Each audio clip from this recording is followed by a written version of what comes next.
ಕತೆ ಚಿನ್ನದ ಪಂಜರ. ಒಬ್ಬ ಮಹಿಳೆ ಇದ್ದಳು. ಅವಳ ಜೀವನವನ್ನು ನೋಡಿ ಎಲ್ಲರೂ ಹೇಳುತ್ತಿದ್ದರು, ನಿನಗೆ ಒಳ್ಳೆಯ ಗಂಡ ಸಿಕ್ಕಿದ್ದಾನೆ, ನಿನಗೆ ಒಳ್ಳೆಯ ಕುಟುಂಬ ಇದೆ, ನಿನಗೆ ಯಾವ ಕೊರತೆಯೂ ಇಲ್ಲ, ನೀನು ತುಂಬಾ ಅದೃಷ್ಟವಂತಳು.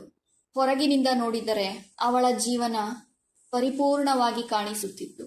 ಆದರೆ ಪ್ರತಿ ರಾತ್ರಿ ಎಲ್ಲರೂ ಮಲಗಿದ ನಂತರ ಅವಳು ಮೌನವಾಗಿ ಅಳುತ್ತಿದ್ದಳು. ಯಾರಿಗೂ ಗೊತ್ತಿರಲಿಲ್ಲ, ಯಾಕೆಂದರೆ ಅವಳ ನೋವು ಕಣ್ಣಿಗೆ ಕಾಣುತ್ತಿರಲಿಲ್ಲ.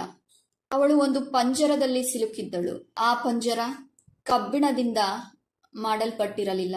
ಆ ಪಂಜರ ನಿರ್ಮಾಣವಾಗಿತ್ತು ಭಯದಿಂದ, ಅಪರಾಧ ಭಾವನೆಯಿಂದ, ಇಲ್ಲ ಎಂದು ಹೇಳಲಾಗದ ಮನಸ್ಥಿತಿಯಿಂದ, ಎಲ್ಲರನ್ನು ಖುಷಿಪಡಿಸಬೇಕು ಅನ್ನುವ ಹವ್ಯಾಸದಿಂದ ಮತ್ತು ಯಾರನ್ನಾದರೂ ಕಳೆದುಕೊಳ್ಳುವ ಭಯದಿಂದ.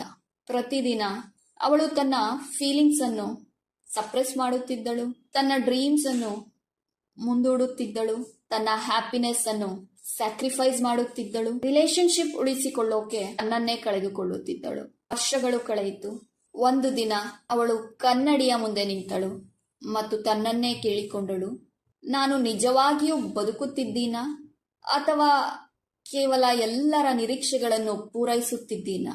ಆ ಕ್ಷಣದಲ್ಲಿ ಅವಳಿಗೆ ಒಂದು ದೊಡ್ಡ ಸತ್ಯ ಅರ್ಥವಾಯಿತು. ಪಂಜರದ ಬಾಗಿಲು ಯಾವತ್ತೂ ಲಾಕ್ ಆಗಿರಲಿಲ್ಲ. ಯಾರೂ ಅವಳನ್ನು ಬಂಧಿಸಿರಲಿಲ್ಲ. ಅವಳನ್ನು ಬಂಧಿಸಿದ್ದು ಅವಳ ಭಯ, ಅವಳ ಎಮೋಷನಲ್ ಡಿಪೆಂಡೆನ್ಸಿ, ಅವಳ ಗಿಲ್ಟ್, ಅವಳ ಸೆಲ್ಫ್ ಡೌಟ್. ಆ ದಿನದಿಂದ ಅವಳು ತನ್ನನ್ನೇ ಮತ್ತೆ ಹುಡುಕಿಕೊಳ್ಳಲು ಶುರು ಮಾಡಿದಳು. ಯಾಕೆಂದರೆ ಕೆಲವೊಮ್ಮೆ ಸಮಸ್ಯೆ ನಮ್ಮ ಜೀವನ ಅಲ್ಲ, ಸಮಸ್ಯೆ ನಮ್ಮೊಳಗೆ ನಾವು ಕಟ್ಟಿಕೊಂಡಿರುವ ಕಾಣದ ಜೈಲು.